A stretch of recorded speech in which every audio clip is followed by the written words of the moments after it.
What's up, everybody? My name is Absolute Alvin Alvarez, and guess what? I'll be on the next episode of Drinkin at Moe's. And that, my friends, is Absolute.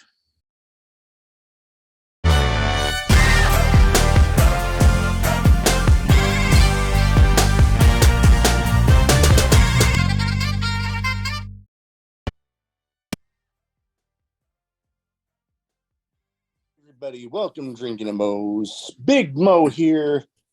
As always, YouTube, you know the drill. Like, subscribe, comment, turn on the notifications because it helps out with that pain in the ass YouTube algorithm.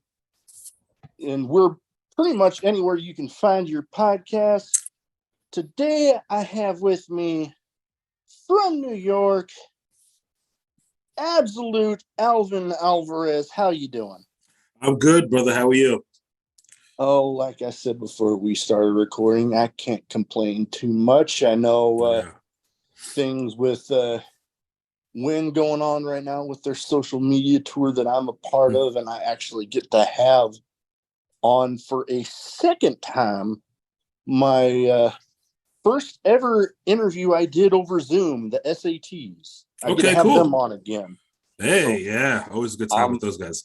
Oh, man, I love those guys. They've been great supporters of the podcast. And I just remember first time I talked to them, I'm like, holy crap. I am getting to talk with the guys that have literally invented so much in the world of professional wrestling. I mean, you see the Spanish fly all over the damn place anymore.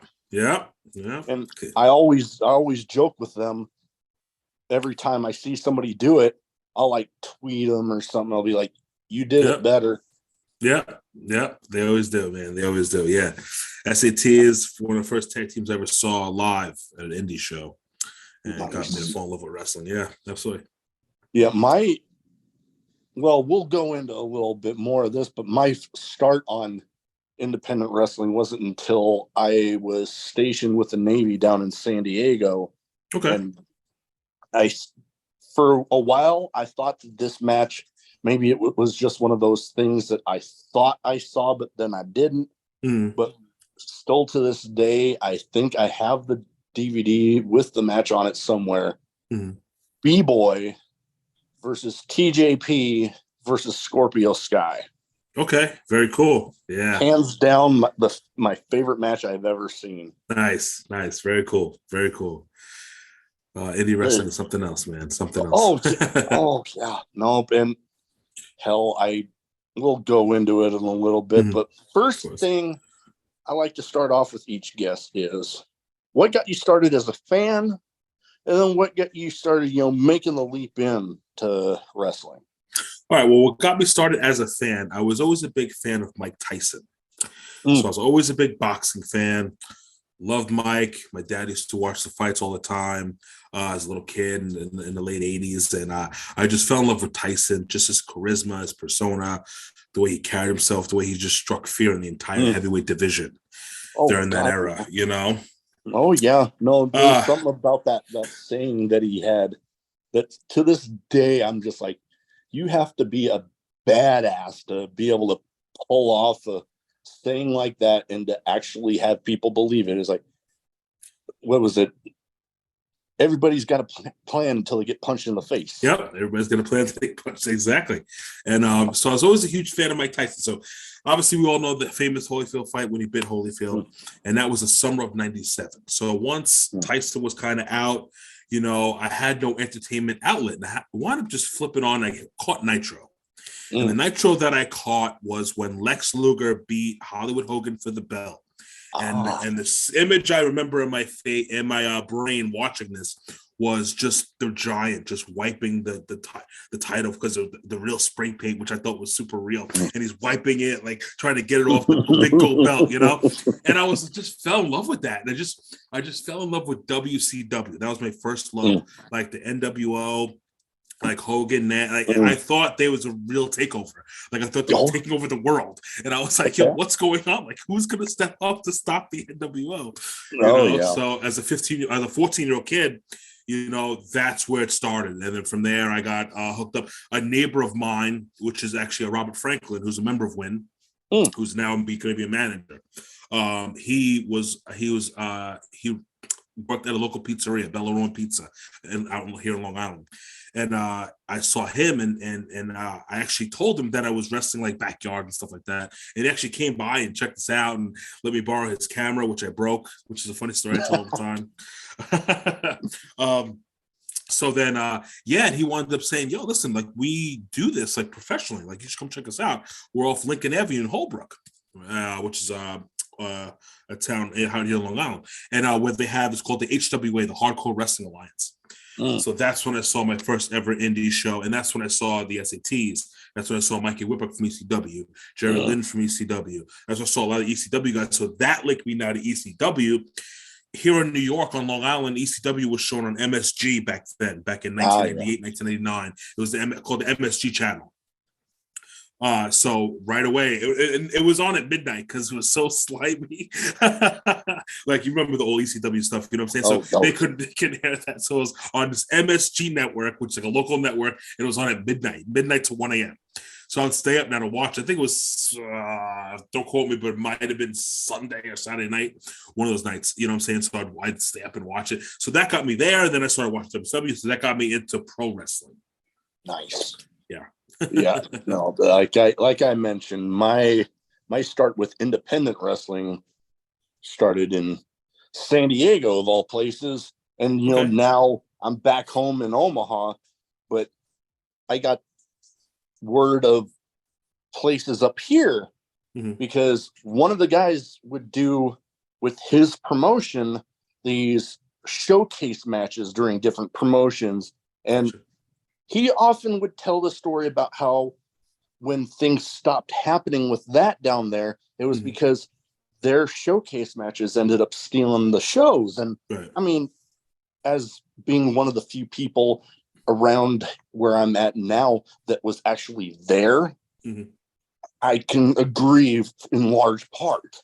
Nice. And then he told me about up here, and then I get up here, and here I am now. Some of my best friends are in the business. One of them I ended up making my best man because he introduced me to my wife of all people. Cool. And a mutual friend of ours who actually ran the promotion that we met at because my wife was helping him out at the merch table. We convinced him to get ordained, and he officiated. Okay. Wow. That's awesome. Funny little pro wrestling story there that I like to tell because when I got back from the military and was going to the shows, my parents, I'll give it to them. They're just wanting me to, get out there, hopefully meet somebody, never thinking that it would happen at one of those shows. And would tell me, "You really think you're going to meet anybody there?" And then literally day of my wedding, I'm like, "Do you remember when you told me that?" I do. Yeah, there you go. So me being the stubborn guy that I am, I'm like, I don't care if I meet somebody there. I meet somebody there. Good. Wouldn't you know? I ended up meeting. There you go. You met somebody. How cool is that? Yeah. Oh, very cool. Yeah. Very cool. When doing my homework and some research for the episode, I noticed a flyer up on your Facebook page that was like, 5 minutes in the ring with your former manager at a promotion here just recently. And for those fans that'll watch the show that are from here in my area that might not know so much about you, how did that come about? Okay, so how it came about, it was when I entered VPW back in 2018. I entered as a singles, and then I quickly got into a tag team with me and the big giant Andre. So we actually won the tag team titles January of 2020, and then we held them through the pandemic. So we actually were the longest reigning VPW tag team champions at 600, I think, in 40-something days. So it's very cool. So when we came out of the pandemic, we started defending those titles. But then we noticed that I noticed that Andre started to kind of cheat a little bit. And I'm like, oh man, like we were a babyface tag team, we were everything by the book, and then I noticed him cheating. And there was like the manager, Silky Smooth, was talking to his ear. So something is off here. Something is off. And then we wanted turning, and he wanted to boot me right in the face. So we split, and then we never saw Andre again. He just quit, and he was done. And I blamed Silky Smooth. And I told him I was going to get my revenge, but instead what he did was he got this guy called Adam Kane from Kane Industries, and he has a whole group. So then they started jumping me, and one thing led to another.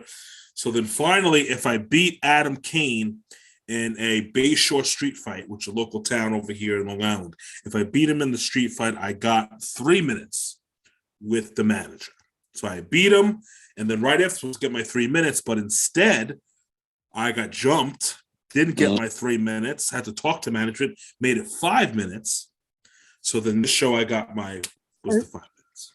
Nice. I mean, you know what? It sounds kind of similar.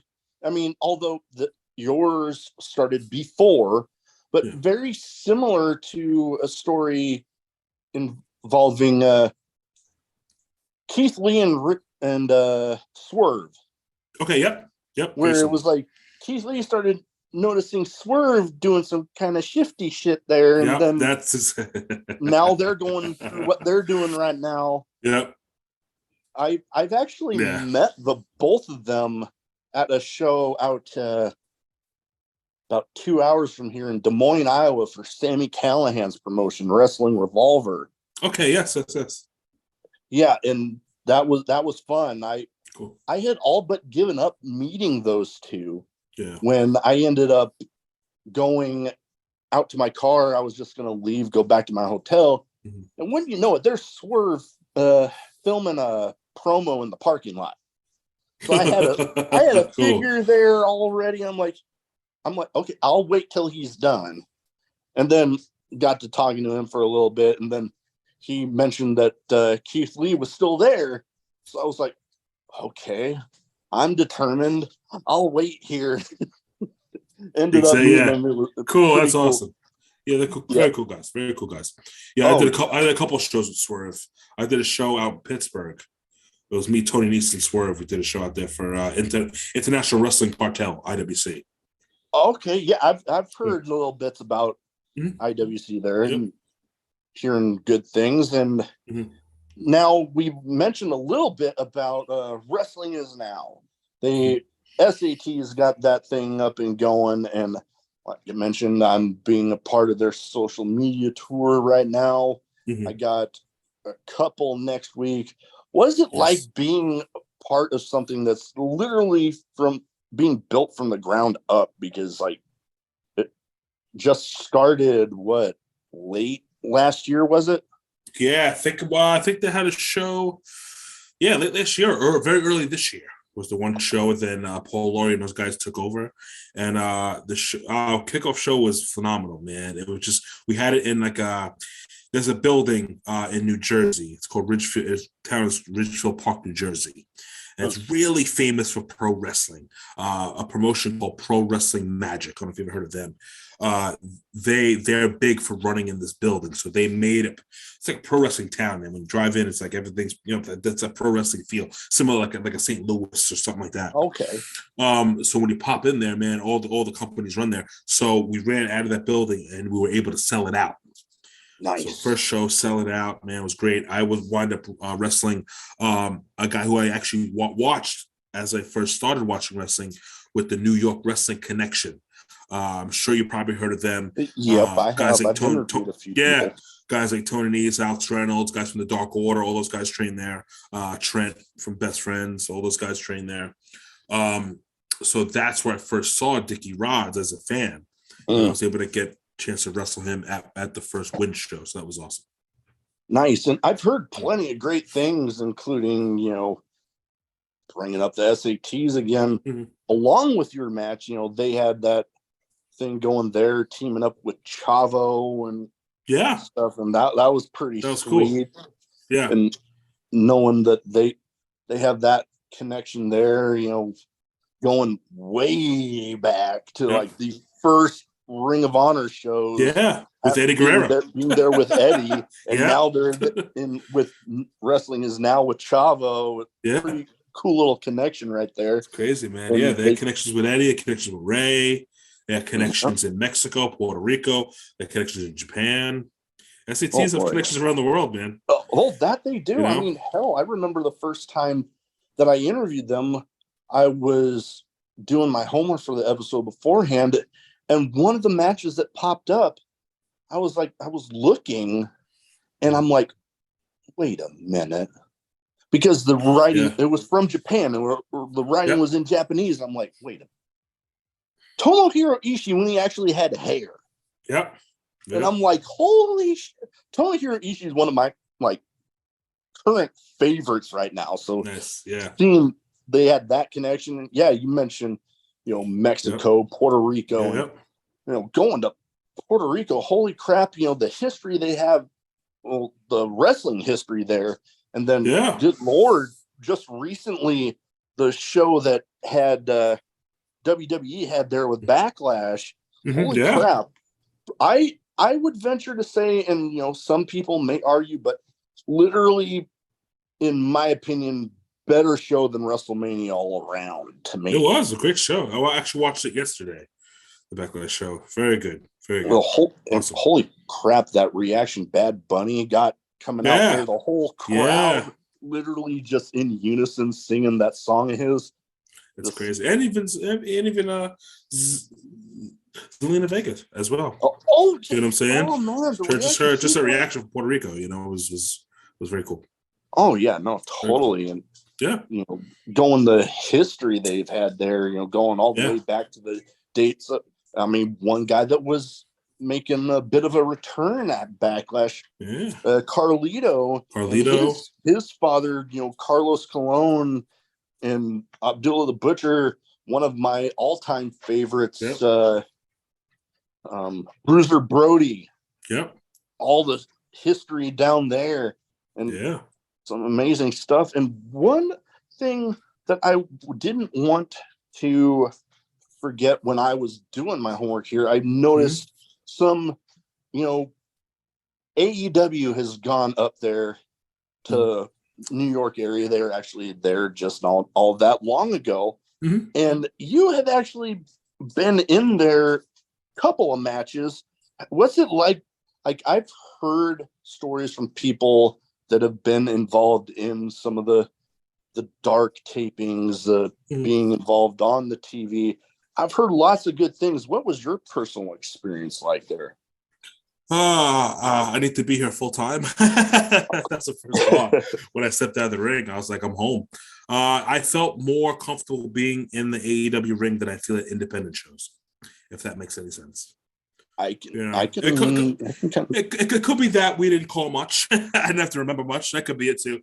But no, it was just like I didn't have to think. I just was in there, just soaking it all in. And I felt comfortable, man. Everybody was great. Working with everybody was great. Got a chance to work with the Combat Club. All those guys are awesome, from Moxley to Yuta. All those guys are cool. I worked with Yuta actually previously when I was security when they were in Philly back in October. AEW was in Philly, and I was there. I was as extra talent, so I was security for MJF. So I got a chance to work with Yuta there. The episode where he beat him up in the press box. I remember watching that one. The Dynamite is one of the few, like, Raw tonight I'll watch for a while.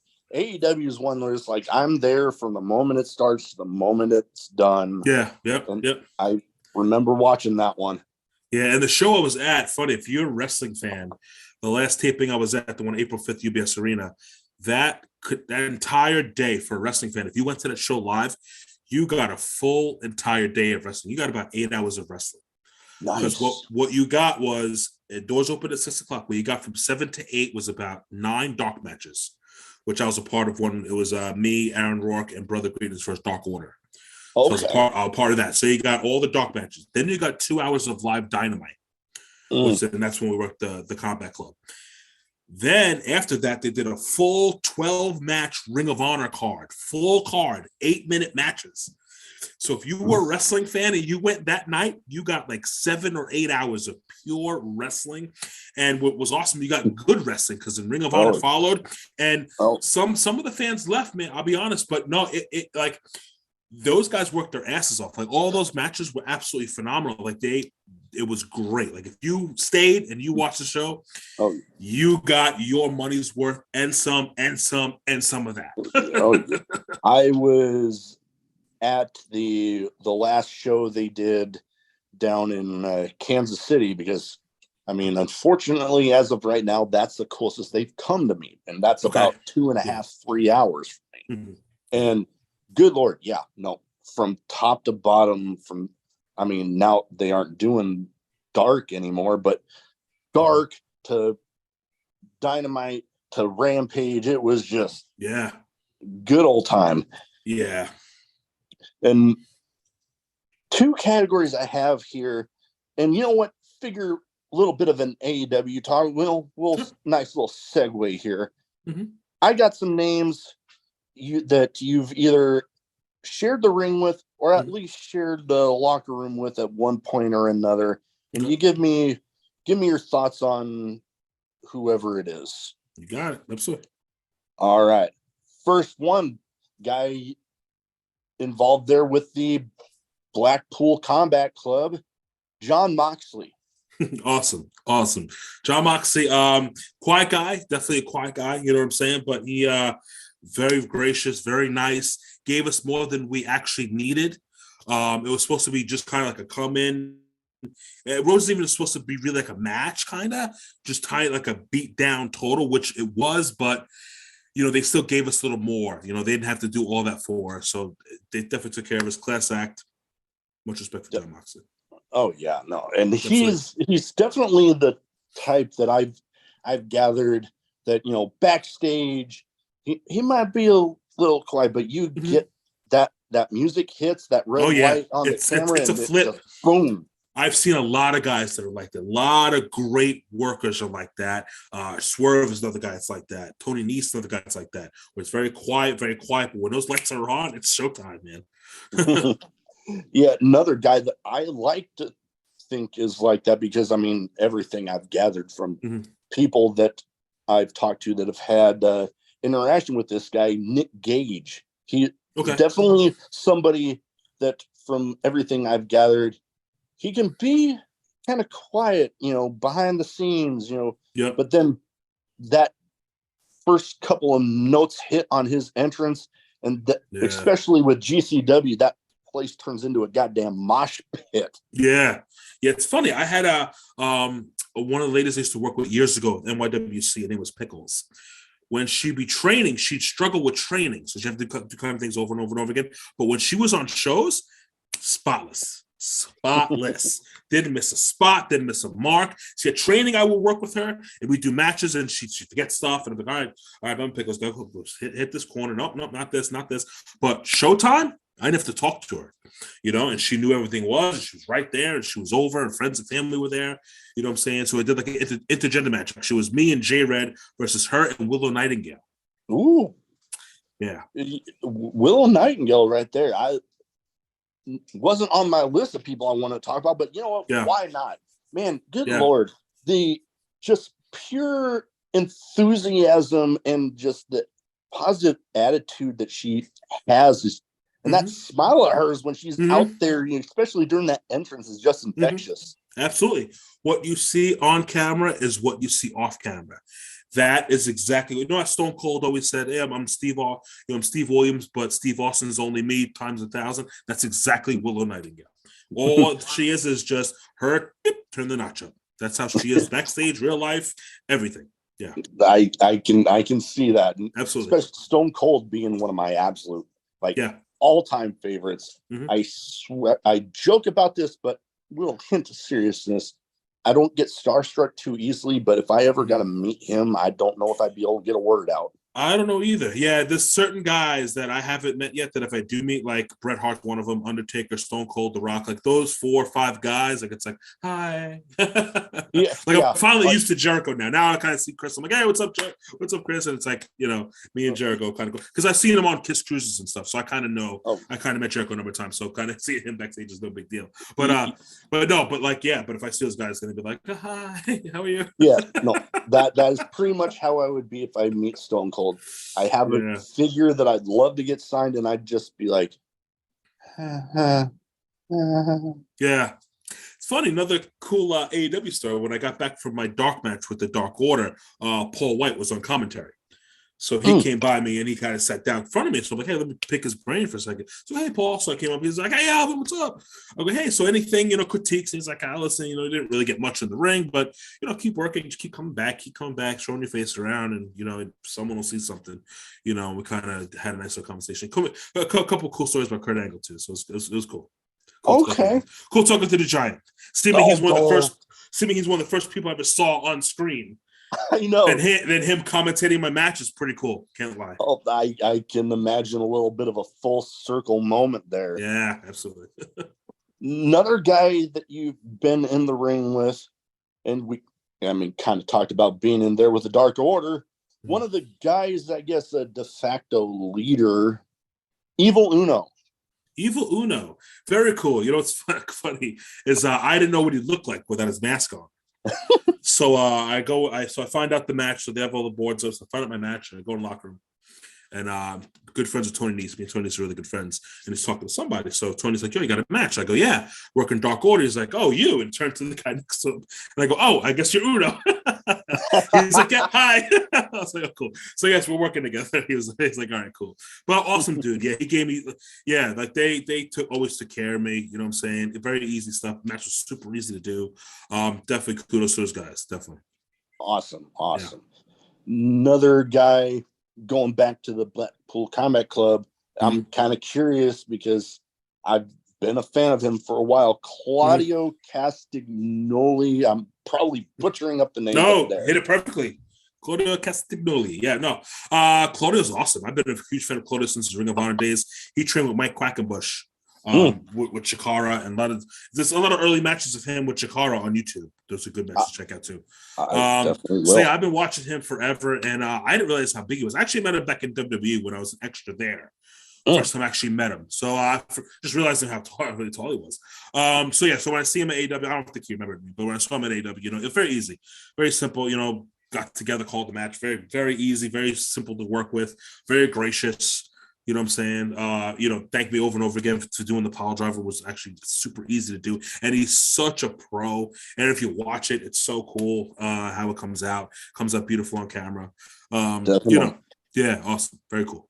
Next, last but not least, a guy that, heck, I just had on and had his episode released just last week. Not AEW, but going back to win, the Greek god Papadon. Greek god Papadon. He is man, me and Papadon go back, way back. He was one of the guys that always worked with me closely at training. When I trained with the New York Wrestling Connection, he was one of those veterans that always in there helping guys out, always helping me out. Actually, he came up with my name. The name Alvin Alvarez is actually his. He kind of I guided it, but he came up with the Alvarez part. Cool story. So I'm thinking of, I was always going to the NYWC shows. Always a big fan, always there. So they always knew me as Alvin. So to change my name would be stupid. So I could know to keep my first name, but I wanted a last name, but I wanted something with an A. So he's like, okay, so what's your mother's maiden name? So I was like, her name is Sorello. My mother's 100% Sicilian.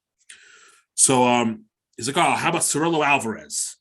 And I go, I'll minus the Sorello part, but I'll take the Alvarez. And that was Alvin Alvarez. So that's kind of how I got my name from Papadon. But very, very good dude. He's man, he gives it his all in that ring. And he won against Chris Cage last show, and he gave Chris Cage everything, and he got the win, and he deserves to be in that 10-man. And I wish him the best luck. Oh yeah, no, he's very confident in how he's gonna do in that 10-man. What was it? Fatal elimination. Yeah, fatal elimination match. That's gonna be wild. Oh, that is going to be absolutely insane. Starting off with the teams tagging anybody in, and then what is the last four going up against each other? Yeah, going to be nuts. Crazy. It's gonna be crazy. Yeah. Very, very unique match type. When you don't see that very often in wrestling anymore. An absolutely unique match type. Yeah, that one right there. I mean, I've only seen one place that does anything even kind of similar, but still, they have their different aspects on each type. There's absolutely. Warrior Wrestling. Some friends of mine, they have a match they call the War of Attrition, but it starts off as two different teams, and then each time it goes down. But this one, definitely similar aspects, but enough differences that the fatal elimination match is very unique in its own. Right. No, it is. It's very cool. So I can't wait to see how they do it. It's gonna be cool. Oh, yeah, I'm right there with you.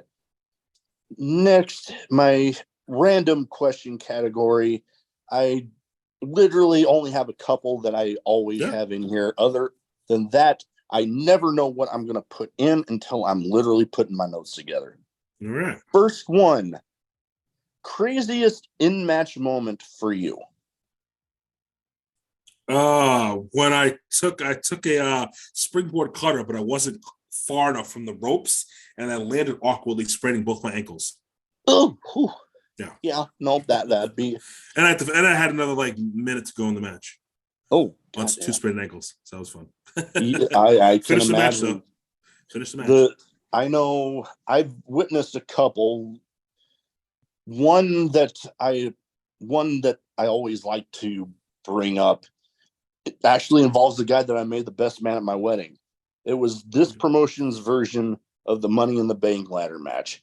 They had a ladder bridged between the guardrail and the ring apron. And my friend has this guy up on very reminiscent of, I think it's the white noise from Sheamus, where the head's down here. Yeah. And I see him look down at the ladder. And I'm like, I'm on the other side of the ring, and I'm just like, no, you're not. You are not. No, he took that leap. The ladder folded into a V, and they disappeared on the other side of the ring. Woo! Man. Wild. Yeah, man. Yeah, no, crazy. Absolutely nuts. Yeah. I kind of fancy myself a little bit of a collector, wrestling figures, Funko Pops, autographs of all different kinds. What would you say is a favorite item that you own, whether it's in a collection or not? I have a signed Mikey Whipwreck action figure. Nice. That's awesome. That's still wrapped up. Yeah. And I'm not an action figure guy, but I like that one. Oh no. Hey, if you can get an opportunity like that to get something like that's autographed, by all means. I know I've got a handful of figures signed from Hangman Page, Lance Archer, Jeff Cobb. Nice. One of those Rising Stars ones they came up with. I was at a show in St. Louis, and he was selling them. Is I could sign that for you if you want. I'm like, nice, absolutely. And then, got Swerve, Keith Lee, Rich Swann, Kushida. Nice. I got Funko Pop signed by Jason David Frank, the Green Ranger. Okay. Oh, nice. Jason David Frank. Yeah, awesome. Yeah. I actually met him just a couple months before everything happened with him. So it was kind of surreal. Yeah. Wow. And me being a non-wrestling figure collection, but one of my, I'll have it with me to the day I die. Being a big country music fan, I went to a concert thinking I'll just see how close I could get. I ended up getting pulled on stage with one of my favorites, And at the end of the show, he signs a guitar and walks over and hands it to me. I got that in my basement right now. Very cool. That's cool. That's cool. That's very cool. Oh yeah. And not to go too much into my story, but I didn't even get to tell my family about that, because I'm like hoping somebody took a picture, because I'm like, nobody is going to believe this. Yeah. And I go to tell my family, and not knowing that my brother and his now wife were there. And somebody was telling his now wife, like, oh my God, they brought this guy on stage and they shotgunned the beer. And then they showed a picture, and she leans over and it's like, is that your brother? Literally a couple minutes before I called them. That's wild. That's crazy. But yeah, oh, man. that right there, on top of all the figures and stuff, that's probably what I would say is my absolute favorite item in all of my autographs I got downstairs. Cool. Very cool. Very cool. Oh yeah. Now, I brought this up with a bunch of the deathmatch guys that I have talked with, but I figured I switch this up a little bit here. What is a match type that you would hope to avoid being a part of if you had the choice? Any type of match that causes I don't know. You know what? I'm up to a lot of things. I don't know. I probably wouldn't do glass. Yep. Like real glass, at least. I probably wouldn't do that. Yeah. I can understand that. I've witnessed a death match with Jake Christ. Okay. And they ended it by talking about glass. Yeah. 4 folding chairs, bridging 2 panes of glass, and then Jake's manager comes in. I kid you not, pulls out a thing of lighter fluid from his pocket. Yeah, that's wild. Yeah, it was something else. But when you brought up the whole glass thing, I'm like, that immediately popped into my head. Yeah, because I'm 100% positive that's all shoot glass. I don't think that's sugar glass or powder glass. That's all real glass, I believe. So yeah, obviously I'd do powder glass or sugar glass, stuff like that I would do, but not. Yeah, like shoot glass, I don't think I would. Yeah, I've seen people getting hit in the head with a beer bottle, and not real shit. Sugar glass, because like I'll have a piece of the glass fall at my foot, and then I'll pick it up. I'm like, dude, what? And then that was the first time that happened. I'm like, oh, I get how they do. Yeah. It was funny, but I would feel kind of weird not having this next question in here with the name of a show like Drinking at Moe's. Mm-hmm. Favorite drink, whether alcoholic, non, or you can name one of each. You know what? It's gonna go with coffee. My girlfriend put me on this Dunkin' Donuts. It's like the cold foam, so you get okay. So you got the sweet cold foam on the top. Man, I try to get that like every other day because I have high blood pressure too, so I can't be drinking a lot of coffee. But I try to limit my coffee to like, I don't know, maybe 8 ounces every other day, maybe. So that would be my favorite. That would be it. Yeah, my wife with coffee with me. She loves going.